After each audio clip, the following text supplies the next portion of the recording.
Curses are artificial, fake magic. It's conjured with potions and incantations, all smoke and mirrors meant to scare. But curses have no real power. They're just an old ponytail. In the early morning, before the sky outside was switched on for the day, the illusionary night apparently being used for matches rather than actual night, I lay in Rampage's room. The striped mare was snoring heartily, but what actually awoke in me was the disturbing sensation of my heart fluttering in my chest. To make matters worse, my head was throbbing with the promise of a migraine. I lay there on the mattress, while the rest of my friends slept around me, my amber eyes fixed on a spot on the wall. The cracked plaster slowly crumbled away, a black mold crawling along the edge, wet, pulpy, and glistening with the glowing eyes before me. It grew only because I looked at it, but if I looked away, it would consume us all. My heart beat faster and faster. Something was inside that rot and fungus. Something was moving. Something was looking back at me. An inexplainable reek of pneumonia reached my nostrils. Suddenly, Scotch tape jerked to her hooves next to me, stamping my gaze off the horrible patch of wall. The young olive mare muttered softly, "Damn, not again," and trod into Rampage's bathroom with the blankets still wrapped around herself. I looked back at the wall, at the small cracks in the discolored plaster. All was normal. All was as it should be. Thump thump, thump thump, thump thump thump, thump thump. You know, it would have been nice if Big Daddy could have thrown me a bone and let us cross the Zenith Bridge, I muttered as I spread the map of Hoovington in the back of the Wasteland Survival Guide out against the row of bleachers seats in front of me. Earlier in the morning, I'd gone to see the Reaper's medic and swapped our salvage for some more purple potions. Dr. Contusion, who, in her pony hide armor, covered in cutie marks with a disturbing medical motif, looked if anything more unnerving than the Reapers. Had also confirmed my guess about the low level of enervation around the area. After that, I'd tried to get a new melee weapon, but for all the bloody panoply of deadly implements that had been shown, I hadn't seen any that really appealed to me. I just didn't have the horn for giant hammers or swords made of wagon fenders, and I felt wary about using rippers or chainsaws.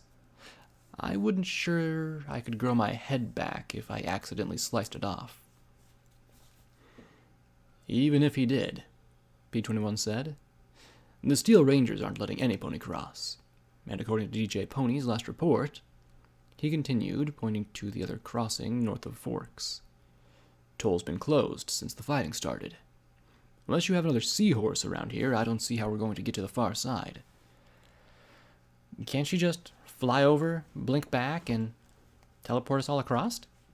Scotch Tape asked, pointing at Lacuna. The Alicorn sighed. Do you have any idea how much energy it takes to teleport a pony such a distance? The young mare gave her a dry look, and the purple Alicorn huffed softly. The energy needed is the product of the square of the amount of mass to be transported, the square of the distance to be covered, fire flashes constant, and the inverse of the amount of radiation I've absorbed. I just stared at her for a minute, then said softly, Lacuna, pretend for a minute that I don't know anything about how Alicorn's mathematic, teleportation, or arcane science works. Can you teleport us all across the river?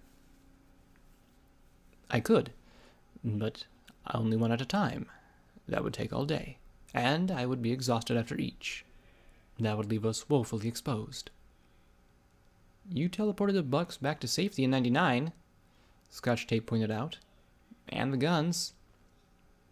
And that was a distance of no more than 50 feet, and afterwards I was so exhausted I could not do magic for almost 2 whole days.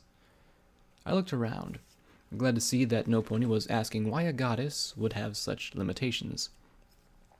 To teleport across the river, I would need to find a suitable landmark and memorize it in detail. It is unlikely that I would find one near the water on the far side. Could you just fly us across? I asked hopefully. Perhaps, but some of you are heavy, and it is almost certain that the Steel Rangers would try to shoot us down. Alone, I can handle that. But if I had to focus on carrying some pony else at the same time, that didn't sound like a risk we wanted to take. So, we can't cross on a bridge. We can't fly over, and probably can't swim across. Can't teleport all of us without taking a really long time. I sighed and rubbed my chin. Couldn't go over, couldn't go across, couldn't cheat with all our corny magics. That left. Could we go under the river? Under? Are you crazy? Rampage said as she jumped to her hooves. I smiled softly at her, crossed my forehooves calmly in front of me, and arched a brow in a perfect expression of reasonability. Rampage groaned, pressed her face to her forehooves. Of course you are. P21 muttered, Welcome to my world. I smiled at him and felt warmth when he smiled back. What's wrong with going under? Glory asked with a small gulp of nervousness. The tunnels of Hoofington, Scotch Tape read aloud from the guide as she lay on her belly on an old cushion, her rear legs waving idly in the air, are particularly deadly. Today they are home to desperate raiders, feral ghouls, and packs of savage beasts called cyberdogs. Perhaps even more dangerous are the automated defense systems, including magical ward screens and patrolling robots and pockets of intense radiation and enervation. Extreme care should be employed and visits should be brief. Over 1,000 miles of tunnels, subways, and other pieces of underground infrastructure were connected to Hoofington, and much of it remains intact and unflooded thanks to the still active pumps and ventilation systems. Care should be taken to stick to sewage maintenance tunnels and blue line subway tunnels. Enter into green industrial tunnels only in dire circumstances. Red tunnels should be avoided at all costs. These security tunnels were restricted during the war and contain potent offensive systems. Remember, red and you're dead. Ooh, pictures! She lifted up the book in her mouth, showing us a robotic sand dog-esque monster that appeared more machine than meat. I sure hoped that was an artistic license and not an accurate depiction. More than 1,000 miles? Glory gasped. Where did they put them all? The core is only 5 miles across at the most. How in Equestria did they dig out that much that fast? But I remembered Big Macdush's memory of the city during Reconstruction. Tunnels on top of tunnels on top of tunnels, I said, as I rose to my hooves and started pacing. They dug tunnels to bring building materials under the river, and they buried all the power lines and the like after zebras started attacking with dragons. It was safer. They probably connected all the bases to the city by tunnels too. Hoofington was a fortress, and it was more than just the core. The core was like a giant, big fat bullseye, a challenge to the zebras. But in reality, the entire valley was a fortress, a death trap for the zebras to attack over and over again. Here's our technology. Here's the city you tried to raise. Come and get us.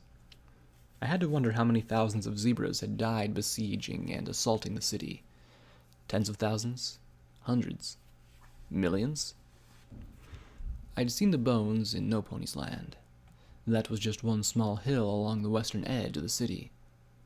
How many more were in the Badlands south of Flank? Or east, towards the Zebralands? The zebras had come to Hoofington over and over again to die. The city wasn't a fortress. It was a killing machine. So, is there a tunnel from here to the east side of the river? P21 asked as he looked over at the filly's guide. We gave Rampage a look. Who gave a shrug. Suddenly, I smiled. We might not know, but we know some pony who does. Ponies know nothing. Why do ponies always stick noses where not belong? Rover grumbled as he picked through the wall of his workshop. We'd been walking all morning to hoof it from the arena to Riverside. On a map, the two locations were fairly close. In reality, we'd had to snake our way through the rubble-strewn streets and more than once pick our way through fallen buildings. The Half-Heart gang was also making our lives difficult now that word was out that security had turned down Big Daddy's offer. We'd been dealing with snipers all morning, and it had gotten to the point where Lacuna shed her dress and, together with Glory, swept out the sniper's nest from the windows of the crumbling apartment buildings. By the time we reached Sunset Station, I was carrying scotch tape to give her hooves a rest. P-21 was slowing us down too, but he simply set his lips together and tried to keep up the pace. The sand dogs had nearly attacked us a second time before they caught sight of Lacuna. She was a figure both pony and dog tend to remember, particularly with her minigun hovering ominously above her head. The Alicorn had developed a habit of occasionally revving the motor when one of the bionic canines got too close. "We have to get to the east side of the river. Are there tunnels that will get us there?" I asked. Fifi and Scotch Tape stood nearby, seeming to find each other fascinating, but both a little too nervous to talk to each other. All the sand dogs were doing far better with gems powering their mechanical parts. Food came in through Riverside and salvage from the tunnels left. A lot of that equipment was being traded with Brimstone's Fall and Chapel. Trade was saving the wasteland. Yes, Pony," Rover grumbled sourly as he walked over to a pile of papers and pawed through them, muttering. "Tunnels is very dangerous for ponies, yes. Many dangerous things in the deeps. Ponies should not go in tunnels. Tunnels are dogs' home." He dug through pile after pile, while I looked at strange arcane plans and blueprints on his wall. Luna Dam Power Generator Assembly No. 4. Fort Pony Annex. Samoflonge Housing. "Why do you keep these?" I asked, trying to figure out what the Tocomare was supposed to be, or a Section 44 emergency release valve, or why anyone would want to hang on to diagrams for them. As Rover continued to dig through the old boxes, I noticed a dusty memory orb sitting on a stained coffee cup marked Aegis Security. Curious, I shook out the slowly swirling orb. I glanced over at Rover, wondering what good a memory orb would do to a sand dog. "Excuse me," I asked, lifting up the orb. "Do you mind if I look at this?" He snorted in dismissal. "It's pony garbage. Dog uses as night light for Fifi. Pony can do with as she wishes." Leaving him to dig through his papers, I smiled to myself and tapped the orb against my horn. Sometimes physical contact seemed to be the only way to keep the connection along.